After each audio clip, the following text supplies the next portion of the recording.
Bonjour à tous et à toutes. Nous sommes ravis de vous accueillir ce matin pour notre webinaire.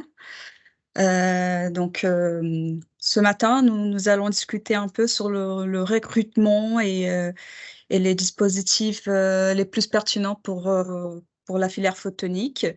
Vous savez très bien que c'est un grand enjeu pour la filière et aussi pour Photonics France.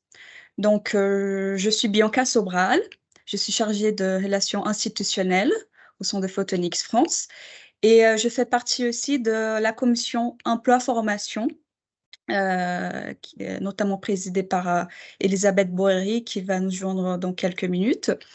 Et je profite aussi de cette occasion pour vous inciter à nous joindre à cette commission qui parle beaucoup sur le recrutement, sur les formations.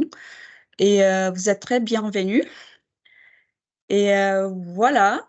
Ce matin, nous avons Elisabeth Gaudron. Bonjour. Bonjour Isabelle. Oui, bonjour. Bonjour à tous. Le son est bon? Oui, oui. Je vous laisse vous présenter. D'accord.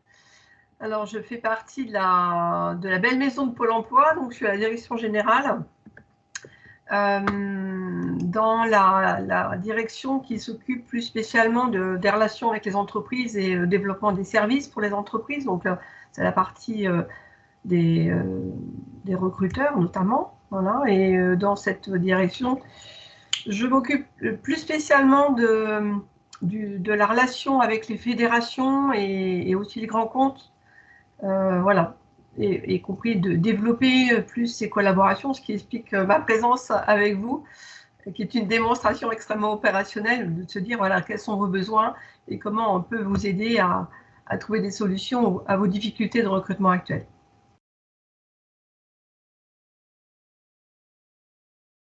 On vous entend plus, Bianca. Merci. Bon, voilà. Merci de couper vos micros pour que notre échange soit plus efficace. Nous ne sommes pas trop nombreux, je pense que ça va nous permettre aussi de faire un webinaire de qualité, nous permettra d'échanger plus efficacement pendant ce matin et clôturer cette courte semaine. Isabelle, pouvez nous dire un peu sur les dispositifs actuels et les actions menées par Pôle emploi vers les filières qui recrutent, comme celle de la photonique? Bien, alors je vais vous partager un support. Le support, vous l'aurez à votre disposition. Et dans le support, vous verrez, il y a des liens. Vous pouvez aller, y compris voir des petites vidéos, voir un certain nombre de documents un peu plus complets. Là, le but, c'est pas de vous noyer sous une multitude d'informations. Alors, on avait donc décidé un peu de cibler cette intervention pour pas partir dans tous les sens. Donc, on est vraiment sur des sujets très précis. Alors, je vais déjà vous partager mon écran. Donc, j'espère que vous le voyez.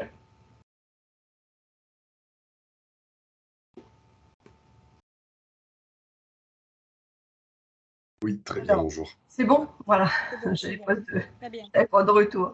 Alors, juste pour vous dire, alors, mon intervention, déjà, je vais vous présenter, alors, très succinctement, hein, les missions de Pôle emploi, histoire de préciser d'où je parle et ce qu'on peut vous proposer d'une façon un peu plus globale pour vous recruteurs, entreprises recruteurs. Alors, on avait donc décidé de faire un zoom sur deux actions qui marchent plutôt bien par rapport aux difficultés de recrutement actuellement. C'est de travailler sur l'immersion professionnelle des candidats dans vos entreprises, et un autre sujet qui est aussi de recruter autrement. Et nous avons plusieurs méthodes robustes qui fonctionnent bien, en abandonnant justement le CV pour vraiment se concentrer sur les habiletés et les compétences propres de chaque candidat. Voilà, donc ça sera le sujet essentiel de mon intervention. Alors, juste pour repréciser quand même le rôle de Pôle emploi, mais je pense que je suis avec des gens qui connaissent sans doute les grandes missions de Pôle emploi, qui sont avant tout, bien entendu, d'accompagner les... Ce poids du chômage, derrière, te dire, on parle, mais je ne sais pas si c'est pour moi ou je ne pense pas. Donc, les grandes missions de Pôle emploi, c'est essentiellement d'accompagner les demandeurs d'emploi dans la partie, bien sûr, indemnisation, mais aussi l'accompagnement par des formations de nos demandeurs d'emploi.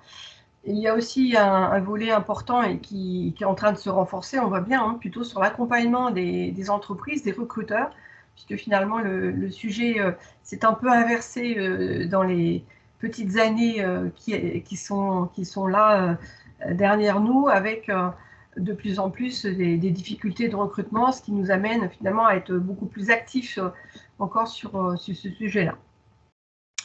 L'essentiel étant, à un moment donné, d'arriver à satisfaire autant les demandeurs d'emploi qui sont en recherche d'emploi et les entreprises qui recherchent leurs collaborateurs.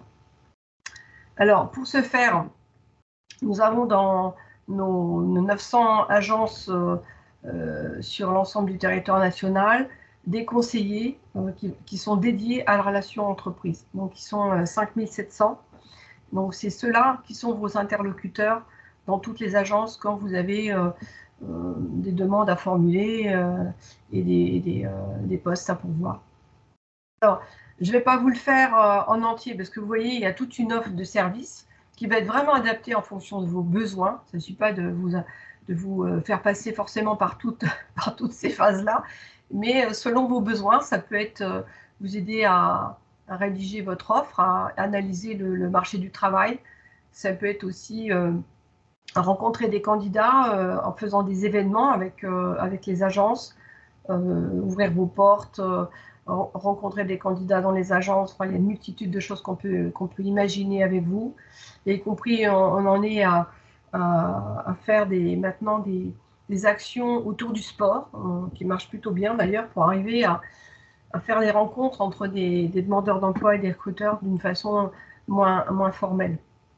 Donc ça peut être aussi à un moment donné sur des personnes qui ont été identifiées comme étant motivées sur des postes à pourvoir, et bien de les accompagner dans la formation. Donc ça, c'est tout à fait faisable. Et je vais vous parler donc plus spécialement de deux méthodes pour peut-être aller chercher des candidats qui ne seraient pas venus dans vos entreprises ou qui ne répondent pas à vos offres, et comment aller chercher aussi des candidats qui sont voilà, qui ne sont peut-être pas forcément votre cible première. Voilà. Alors donc, premier zoom sur ce qu'on appelle l'immersion facilitée. Donc là, vous avez une petite vidéo, je vous conseille d'aller voir, qui est très bien faite. Alors, vous expliquer un peu l'objectif de cette immersion professionnelle dans l'entreprise. Elle part avant tout d'un constat, c'est-à-dire qu'on se rend compte que pour les personnes, les demandeurs d'emploi, c'est pas si facile que ça finalement de prendre contact avec des entreprises, notamment quand elles veulent découvrir des nouveaux métiers, des nouvelles entreprises. Que pour les entreprises, ça devient de plus en plus compliqué aussi d'arriver à attirer des talents dans leurs entreprises. Et puis peut-être aussi, mais ce qui est un peu général et peut-être très français, je ne sais pas, en tout cas, de penser que nous avons trop de démarches administratives qui sont complexes et qu'il faut aussi faciliter les choses. Ce qui explique l'immersion facilitée, en fait, c'est une plateforme numérique. Évidemment, Pôle emploi avait déjà une offre qui s'appelle la période de mise en situation professionnelle qui existait, hein, la PMSMP, son petit nom, n'est-ce pas? Et là, l'objectif, c'était vraiment de simplifier la démarche pour tout le monde. Donc, l'objectif de cette immersion professionnelle, elle va être évidemment de découvrir un métier ou un secteur d'activité qui n'est pas forcément bien identifié, ou peut-être avec des mauvaises représentations aussi, hein, ça arrive très fréquemment. Ça peut être l'occasion pour une personne de confirmer son projet, peut-être en vie, mais un peu vérifier ce qui se passe vraiment dans situation réelle de travail.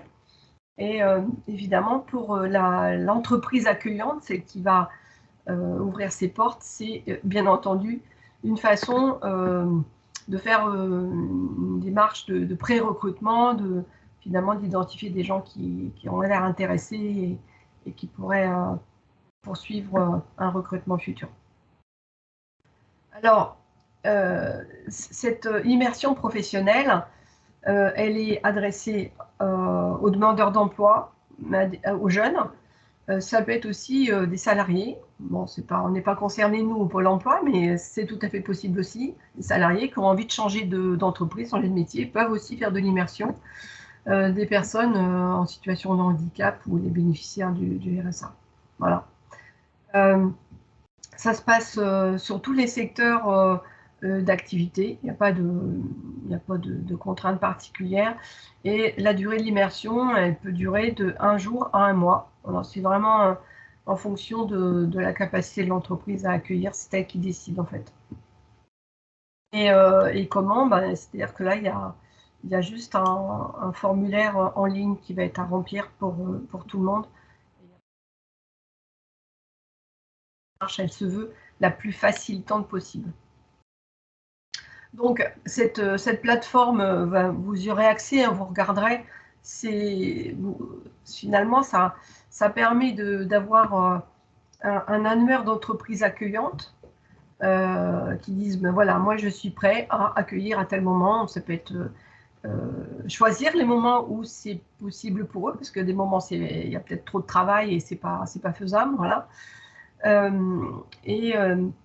Vous verrez qu'il y a un moteur de recherche qui permet aussi finalement d'aller voir les entreprises où elles sont situées, géolocalisées, pour faciliter cette contact entre l'entreprise accueillante et le demandeur d'emploi. C'est très simple, je ne vais pas vous rentrer dans le détail, mais franchement, il y a déjà un formulaire à remplir. Alors, le formulaire, il est du côté, bien entendu, du bénéficiaire, hein, le demandeur d'emploi, et ça peut être aussi l'entreprise qui, évidemment, est à l'initiative de la demande. Voilà. Vous créez votre compte, c'est assez simple, et si à un moment donné, vous avez une entreprise accueillante, un demandeur d'emploi qui est intéressé, donc il y a ce formulaire qui est rempli, et en fait, il y a une validation qui est faite par l'agence Pôle emploi, évidemment, il y a quand même un certain nombre de conditions à remplir, mais tout cela se fait d'une façon dématérialisée et très simple, très fluide, en fait. C'est ça le sujet. Alors pourquoi on insiste un peu sur ce sujet, c'est qu'en fait, cette immersion professionnelle, elle est vraiment facteur de réussite pour l'accès à l'emploi. Hein. Sur les premières études qu'on a pu faire, on a quand même 70% de réussite à l'issue de l'immersion. Autant dire que c'est vraiment un outil qui va vous aider dans vos recrutements à venir. Voilà, donc je vous encourage, vous avez compris, à devenir entreprise accueillante pour se donner le plus de sens possible et de plus de visibilité possible, plus d'attractivité possible, évidemment, puisque c'est l'enjeu, c'est que vous êtes les uns les autres sur des bassins d'emploi où les tensions sont fortes et qu'il faut arriver à se différencier des autres. C'est un peu le sujet pour vous. Donc, je résume. Donc, voilà, recruter autrement, c'est accueillir des candidats dans des périodes d'immersion professionnelle, donc dans votre entreprise. Donc, ça peut être une journée, ça peut être jusqu'à 1 mois, tout dépend évidemment du type. C'est un moyen de faire découvrir vos métiers, de découvrir votre entreprise, évidemment. Vous avez donc un site dont vous avez le lien ici qui vous permet d'abord d'aller voir ce que c'est réellement, avec peut-être des exemples qui peuvent vous intéresser. Et vous avez bien entendu cette cette possibilité de vous inscrire. Vous avez des cartes, vous verrez où est-ce qu'il y a déjà des entreprises accueillantes. On voit d'ailleurs que sur certains secteurs, il n'y en a pas beaucoup. Donc, ce qu'il faut savoir, c'est qu'un demandeur d'emploi qui va sur le site, quelquefois, il n'y a pas d'entreprise accueillante identifiée, mais la plateforme vous fait des suggestions que peut-être cette entreprise-là pourrait vous accueillir, donc vous incite peut-être à faire la démarche. Voilà, donc c'est un outil dont il passe par évidemment l'inscription des entreprises. Donc voilà, alors, je ne sais pas s'il y a des questions à ce sujet-là, peut-être avant que je passe aux diapositives. Je ne vois pas les réactions. Je demanderai peut-être à Bianca ou à Léa. Donc, une petite, Oui. je me permets Pierre. une petite question, merci. Je me questionnais effectivement sur la gestion de la confidentialité dans ce type d'immersion. Parce que typiquement, je pense à notre cas où on peut avoir travailler avec pas mal d'informations confidentielles et puis une notion de propriété intellectuelle sur nos produits. Et je voulais savoir si c'était quelque chose qui était cadré dans le cadre du contrat d'immersion. Moi, je ne peux pas vous répondre comme ça. Je vous redonnerai une réponse peut-être plus précise, parce que je ne veux pas vous... on est quand même dans la situation d'un stage. Hein, c'est-à-dire, je ne sais pas comment vous gérez ça dans le cadre d'un stage. Peut-être qu'il y a des choses qu'il ne faudra peut-être pas montrer. Hein, je pense que... Est-ce qu'on peut aller jusqu'à demander des clauses de confidentialité? C'est ça votre question, j'imagine? En quelque sorte, oui. Ouais. J'aurais tendance à dire, mais c'est vraiment mon analyse personnelle, je ne pense pas qu'on peut aller jusque-là. Et donc ça, c'est peut-être à vous de faire en sorte de pas mettre la personne face à des choses qui sont peut-être confidentielles. Mais je posais la question, je vous répondrai. Ouais. D'accord. Parce que pour bien comprendre, finalement, ce type d'immersion, ça peut être effectué avec tout type de profil, parce que je pense, nous, typiquement, à des recrutements qu'on a actuellement en cours, plutôt sur des postes d'ingénieurs, de commerciaux, etc. Est-ce que sur ce type de poste, c'est assez fréquent de faire des immersions? C'est plutôt sur d'autres typologies de postes? Non, mais je pense que franchement, là, du coup, c'est vraiment... Alors, c'est sûr qu'un ingénieur, ce qui va peut-être l'intéresser, c'est je suppose que le métier, il aura peut-être plus de voir votre entreprise, de voir comment vous travaillez, l'ambiance, comment finalement ça se passe en interne. Quelquefois, on est face à des personnes qui, alors je ne pense pas forcément à des ingénieurs, mais qui connaissent peut-être d'autres milieux professionnels. Hein. Souvent, je crois que ça marche plutôt bien quand on est sur des reconversions professionnelles, par exemple, hein, des gens qui ont été dans un univers professionnel et qui passent à un autre univers professionnel. Donc, on peut imaginer que quand on arrive dans l'industrie et qu'on vient d'un autre secteur, il y a quand même des codes, il y a quand même des choses à comprendre. Voilà, donc il n'y a pas, en tout cas pour moi, il n'y a pas de barrière d'immersion. Après, c'est vraiment à vous, c'est vous qui avez la main sur ce que vous voulez faire avec la personne qui va venir dans votre entreprise. Ouais. D'accord, très bien, merci. Moi, j'avais une question, pardon, aussi. En fait, si on s'inscrit sur le site, c'est pas pour créer, parce qu'on a trouvé nos candidats pour faire une immersion, c'est aussi pour dire qu'on peut en avoir. C'est pas juste une démarche administrative, c'est aussi être là pour dire on en accueille. Et du coup, est-ce qu'on est sollicité directement par les candidats? Oui, la relation se fait en direct avec vous après. À partir du moment où vous êtes identifié sur la plateforme, les demandeurs d'emploi, ou ça peut être d'ailleurs des actifs, hein, c'est pas que des demandeurs d'emploi, vous êtes en visibilité et s'inscrivent. Voilà. C'est une démarche après qui se fait entre vous, par mail, hein, par contact mail. Ok. Bon, il n'y a peut-être pas assez de recul, mais du coup, vous savez s'il y a beaucoup de sollicitations, parce qu'après, c'est aussi le risque, c'est d'être hyper sollicité, on va dire. J'ai pas ce sentiment-là pour l'instant. Ok. De toute façon, c'est vous qui mettez les règles. C'est-à-dire que vous dites, moi, je peux recevoir une personne par mois, peut-être, ou voilà. C'est vous qui mettez vraiment les limites à ça. Hein. Ok. Vous pouvez dire à un moment donné, stop. Sur la plateforme, vous pouvez mettre les conditions. Évidemment, ça pourrait être, je comprends, à un moment donné. Oui, c'est pour ça. Parce que Le- quand on fait la démarche, voilà, qu'on a quelqu'un, qu'on lui fait, voilà, on est dans une démarche différente. Après, d'être sollicité pour en faire, on peut vite être sursollicité aussi. Donc, il faut voir. Voilà. Ok. Merci. C'est vous qui mettez les conditions. Vous avez compris de dire à un moment donné, pour l'instant, je fais une pause. D'accord, merci.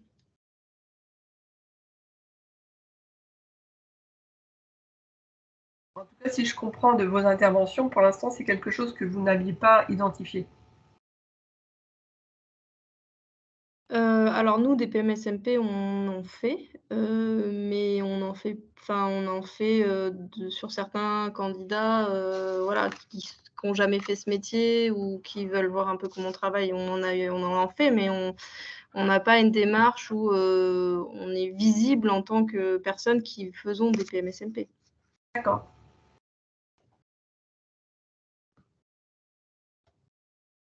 Très bien. Bon, je peux continuer? J'ai répondu à toutes les questions. Alors, donc, l'autre sujet, puisqu'on est sur comment est-ce qu'on peut recruter autrement.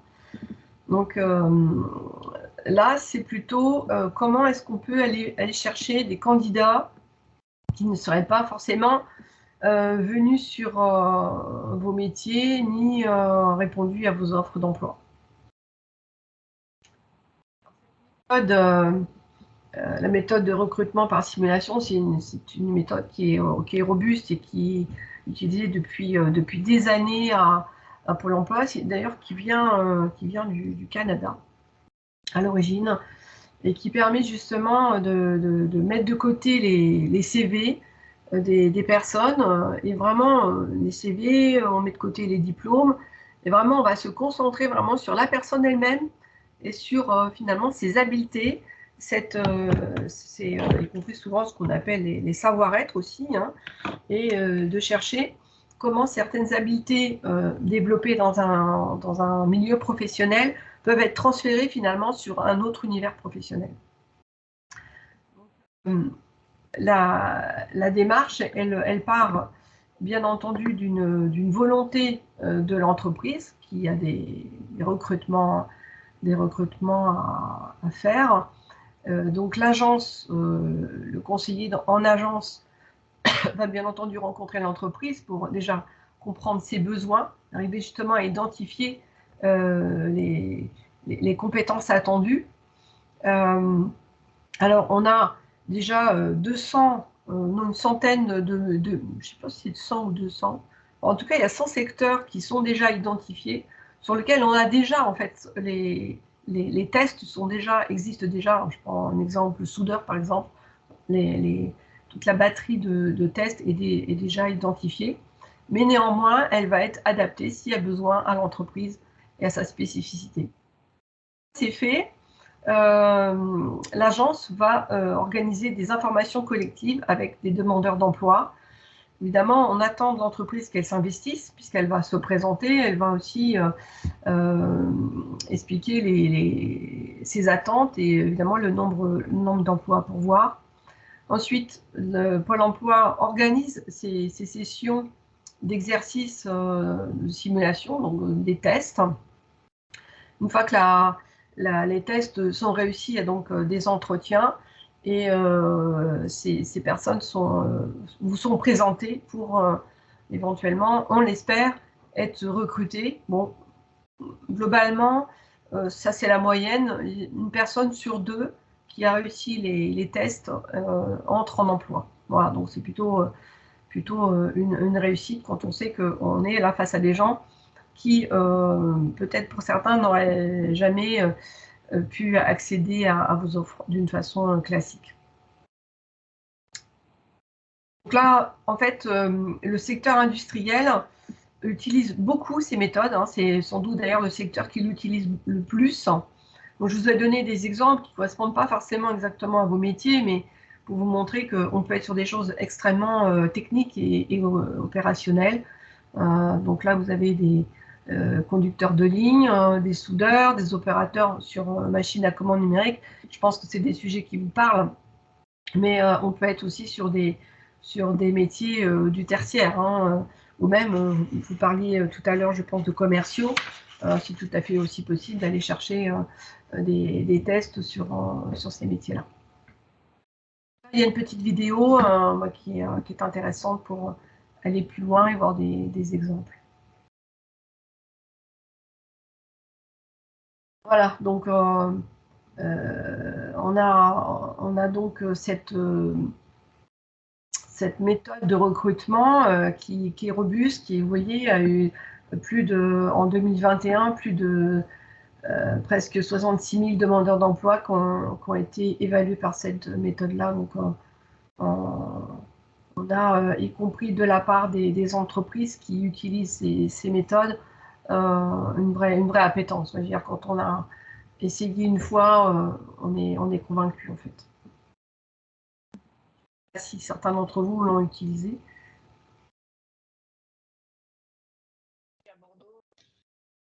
Mathieu Jacquemet aussi a utilisé à Lannion, mais à Bordeaux, on l'utilise souvent, et là, on l'a utilisé récemment. C'est vraiment très, très bien, cette action-là. C'est intéressant, du coup, je vois que c'est Elisabeth qui nous a Oui. rejoint. Bonjour. C'est intéressant, c'est justement d'avoir un exemple qui soit vraiment lié à votre fédération. Oui. Alors, il se trouve que depuis plusieurs années, on fait des formations pour former des opérateurs, donc des personnes qui sont issues de, voilà, on recrute sans CV, donc comme vous l'avez expliqué. Donc, on sait après ce qu'ont fait les gens, donc vraiment des gens qui viennent de tous horizons, du tourisme, des éleveurs de chevaux, des mécaniciens, enfin, vraiment, on a eu toutes sortes de profils, mais on les a recrutés sans connaître leur métier de base, uniquement sur la méthode de recrutement par simulation. Donc, il se trouve qu'on a pu créer des activités de recrutement, enfin de tests, qui ont été conçu à partir du poste de travail qui allait être le poste de travail des personnes. Donc, pour mesurer la capacité de vision dans l'espace, d'habileté manuelle, de respect de la procédure aussi, etc. Et en fait, on a eu d'excellents résultats après sur les profils qui ont été sélectionnés par cette méthode. C'est-à-dire qu'après, ils suivent une formation et ils ont tout de suite été opérationnels sur le poste de travail, quoi. Voilà. Et je pense qu'en Bretagne, là, ils font la même chose. Mathieu peut peut-être… Oui, bonjour tout le monde, bonjour Elisabeth. Hop.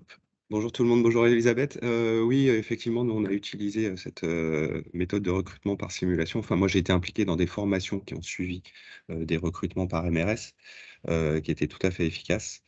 La question que je me posais, c'est est-ce que une entreprise peut utiliser cette MRS pour finalement sélectionner et recruter des candidats sans qu'il y ait forcément de dispositifs de formation qui soient mis en place à la suite? Ou est-ce que la méthode MRS est forcément accolée à un dispositif de à une formation? formation. Pas forcément, non. Si finalement ça match sans qu'il y ait besoin de compléments, oui, il n'y a pas de problème. En tout cas, il n'y a pas d'obligation. D'accord. C'est plus une possibilité. Parce que pour l'instant, on se retrouve face à des entreprises qui ont du mal à trouver des candidats. Ensuite, ils les recrutent et puis au bout de quelques temps, ils leur proposent une formation en interne, mais après les avoir embauchés. Et la difficulté, c'est de trouver des candidats. C'est un peu plus souple pour eux. Et on est dans des notions de parcours, hein, donc en fait, on va essentiellement s'adapter à la personne, hein, si elle a besoin ou pas de formation immédiatement. Après, bon, c'est sûr que l'insertion immédiate dans l'emploi, c'est un gage de réussite aussi, parce que voilà, les gens sont de plus en plus volatiles. Hein. Oui. Donc, si on peut recruter, il faut recruter, quoi, pour tout dire. L'expérience passée qu'on a eue, c'est des entreprises qui avaient besoin de recruter donc des opérateurs de production dans le domaine des lasers, notamment des fibres. Et il y avait des dispositifs de formation de type POEC ou POI qui ont été mis en place suite au recrutement MRS, et ça fait plusieurs années que ces actions ont été faites, et les salariés sont toujours dans l'entreprise et ont bien évolué, et les entreprises, elles sont très très contentes de cette. Alors, vous savez aussi maintenant, peut-être pour répondre à votre attente, c'est la FEST, hein, ces formations qui se font dans le milieu professionnel, dans l'entreprise. Hein, c'est-à-dire que ce sont des personnes donc, qui vont commencer un parcours de formation et qui vont le finir dans l'entreprise. Voilà, donc ça c'est la FEST, c'est un peu plus récent, je pourrais vous en parler une autre fois si vous le voulez, qui peut permettre peut-être de répondre aussi d'une autre façon à cette attente, à la fois de former, mais en même temps d'accueillir assez rapidement le collaborateur. Oui, parce que c'est une des contraintes des entreprises aussi, c'est l'aspect temps. Absolument, mais en plus on sait que plus on attend de recruter, plus on prend le risque que la personne parte ailleurs, quoi. Ça fait partie des recommandations qu'on fait, nous, à un recruteur. Si ça semble être la bonne personne, il faut qu'il la recrute, quoi. Quitte à ce que la formation se fasse en cours. Merci. Alors, je voulais vous montrer aussi un... Alors, donc là, vous avez compris la méthode de recrutement par simulation. On est face à une entreprise qui a identifié très clairement des emplois qu'elle veut pourvoir. Alors, on a aussi finalement mis en place quelque chose d'un peu plus souple, où là, on n'est pas forcément face à des entreprises qui ont des postes à pourvoir, mais plus, peut-être ça peut être une discussion avec des fédérations notamment, ou des groupements d'entreprises, sans que forcément on identifie les emplois à pourvoir. Donc c'est une démarche un peu plus simple, mais qui a aussi un intérêt dans ce qu'on appelle les ateliers de détection de potentiel. Donc là, en fait, on est quand même dans une discussion avec les fédérations ou les groupements d'entreprises qui peuvent exister dans les bassins sur des métiers en tension. On est bien là-dessus. Hein. Donc là, en fait, on va travailler avec nos partenaires sur finalement ces métiers en tension et repérer un certain nombre de compétences nécessaires qui peuvent se regrouper. Et une fois que ces compétences ont été identifiées, elles sont d'exercices qui vont être proposés à des demandeurs d'emploi. Donc là, on est clair, le demandeur d'emploi n'a pas en face un employeur avec une offre, mais potentiellement, on sait qu'il y a sur un bassin d'emploi des offres à pourvoir sur ce secteur-là. Donc on va en fait finalement être déjà un peu dans l'anticipation de vos besoins, sans qu'ils soient forcément et on va repérer déjà des candidats qui cochent un certain nombre de cases qui correspondent à vos besoins. Donc c'est évident que ces personnes-là vont être sollicitées pour soit répondre directement à une offre d'emploi, soit ce qu'on disait tout à l'heure, faire peut-être une immersion dans votre entreprise, de dire voilà, peut-être que cette entreprise, ça peut être intéressant pour vous, ou l'orienter sur la formation qui va peut-être être nécessaire en complément de ces habiletés identifiées.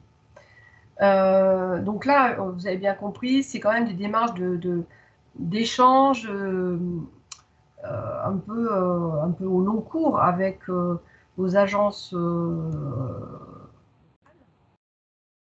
forcément identifier immédiatement une offre. Voilà. Mais évidemment, on est sur les secteurs qui sont en tension. Donc, de toute façon, il y a des besoins. Alors, évidemment, vous avez vu tous les secteurs. Hein. Vous n'allez pas être très surpris quand vous voyez l'agriculture, le BTP, le commerce, l'hôtellerie-restauration, le tourisme, l'industrie, évidemment, l'industrie agroalimentaire, le transport, la logistique, service à la personne, la santé. Oui, en même temps, quand on dit ça, ça fait quand même beaucoup. Et il faut se dire que quand vous êtes sur votre bassin d'emploi, eh bien, vous avez potentiellement tous ces secteurs-là qui recrutent et qui vont peut-être recruter les mêmes personnes. Donc, il faut arriver à se différencier et à être peut-être plus attractif que d'autres sur vos bassins. D'où l'importance aussi de bien connaître la situation du marché de l'emploi sur vos bassins d'emploi. Je vais vous donner quelques éléments d'ailleurs sur ces sujets-là. Donc, juste pour finalement se dire quelle est la différence entre l'atelier de détection de potentiel et une séance de recrutement par des méthodes de recrutement par simulation. En fait, vous voyez que d'abord, la démarche n'est pas la même. L'entreprise, dans un cas, elle identifie réellement des postes à pourvoir. On est bien dans cet objectif-là. Et on est plutôt sur la détection de... Voilà, il y a des projets de recrutement, ils ne sont pas forcément encore complètement identifiés, mais on est déjà dans l'échange. Et puis, dans les deux cas, vous voyez bien que sur la méthode lourd, hein, l'agence qui va mettre en place ça, elle le fait pour plusieurs postes, évidemment. C'est un processus qui est beaucoup plus lourd, l'autre est beaucoup plus léger et plus facile à mettre en place. Les deux sont intéressants. Il y en a un qui est peut-être plus dans l'opérationnel direct. Alors, je vous disais aussi que vous avez une multitude de services. Alors, s'il y en a un ou moins, parce que je pense que vous le connaissez, vous êtes sans doute déjà sur le site de Pôle emploi, sur votre espace recruteur. Bon, si ce n'est pas le cas, vraiment, je vous engage à le faire. Que là, vous avez accès à une multitude d'outils, d'informations, de tutos, avec beaucoup d'exemples qui peuvent vous inspirer. Donc, je ne vais pas m'étendre dessus, mais allez-y. Il vient d'être d'ailleurs refait pour être encore plus opérationnel pour vous. Voilà, quand je vous parlais du service, le service dans lequel je travaille, par exemple, sur ce sujet-là, hein, le service pour les entreprises. Alors, pour en savoir plus, donc je vous ai mis un certain nombre de liens. Je vous parlais tout à l'heure du marché du travail. Alors vous avez un outil qui est assez récent, hein, il s'appelle Data Emploi, où là il y a une mise en visibilité de l'ensemble des statistiques qui existent sur l'emploi. Donc beaucoup sont produites par Pôle emploi, mais pas que. Et en fait, vous verrez, ça vous permet d'avoir une vision du marché du travail à la maille vraiment qui peut être très fine parce qu'elle va vraiment sur le territoire communautaire. On est sur vraiment la maille qui ressemble à celle du bassin d'emploi. Donc, toutefois, le bassin d'emploi, c'est plusieurs intercommunalités, mais bon, voilà. Et ça vous permet de regarder la situation. Vous verrez que selon le bassin d'emploi, ce n'est pas les mêmes problématiques. Et vous pouvez faire des comparaisons entre des territoires. Vous pouvez comparer un territoire à la maille départementale, voire infradépartementale, avec la vision nationale. Voilà. C'est un outil intéressant parce que vous verrez, si vous allez dessus, que les situations, on ne peut pas, c'est pour ça que souvent on dit qu'on fait du service qui va être personnalisé. La situation d'un bassin d'emploi à l'autre va être extrêmement différente. Quand on est sur certains bassins où on est quasiment en plein emploi, et des endroits où on est en plein emploi, évidemment, les enjeux ne sont pas les mêmes que lorsque vous êtes sur des bassins où il y a encore beaucoup de demandeurs d'emploi. Là. Donc, je je vous invite à aller regarder tous ces nombreux outils qui peuvent vous aider dans vos recrutements.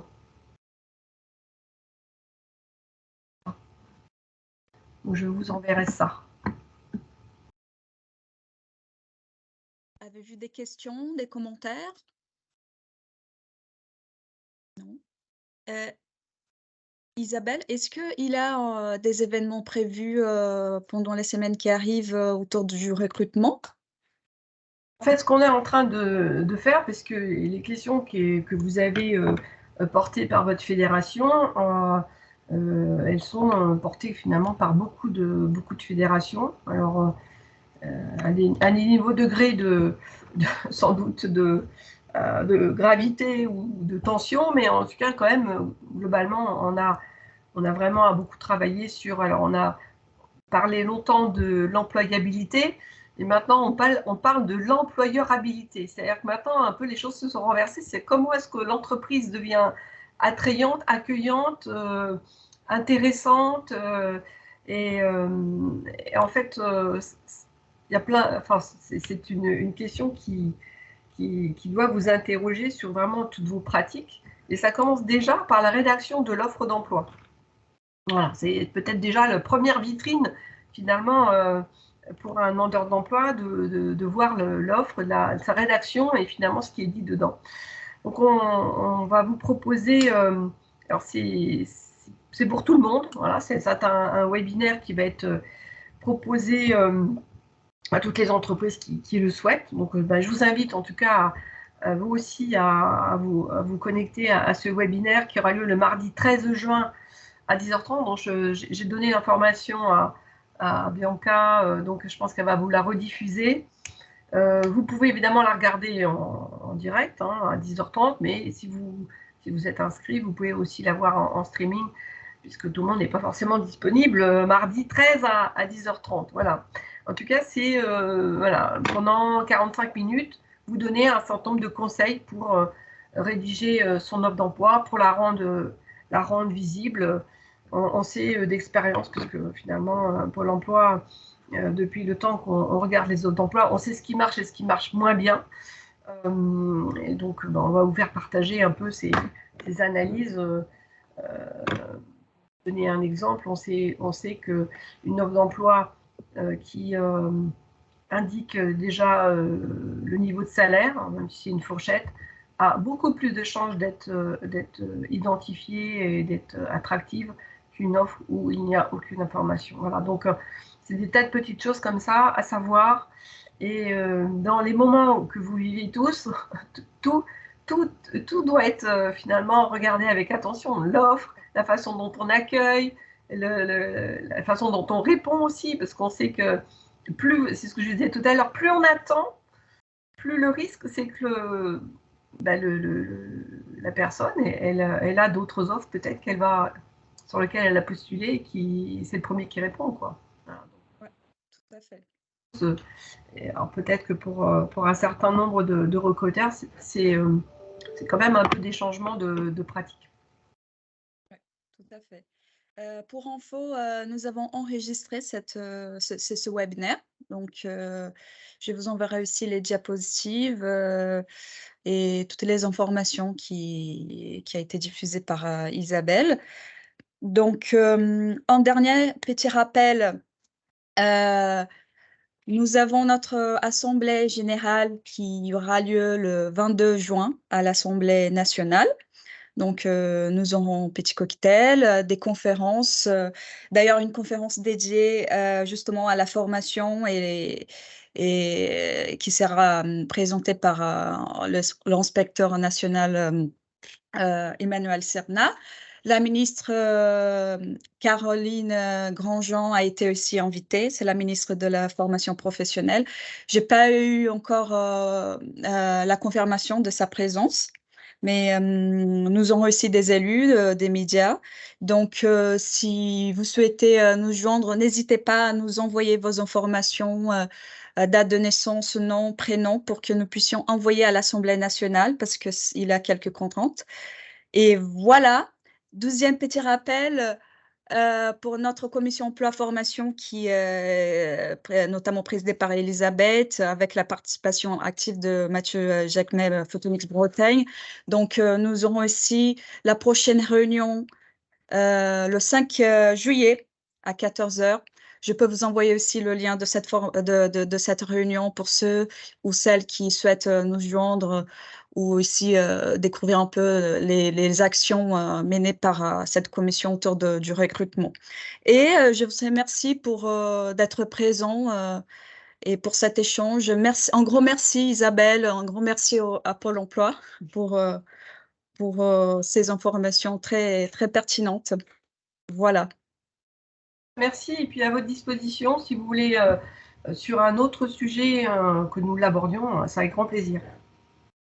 Merci. Merci beaucoup. Merci. Et à bientôt. Merci pour cette intervention. Merci beaucoup. Bonne journée. Au revoir. Bonne journée, Merci à tous. Au revoir.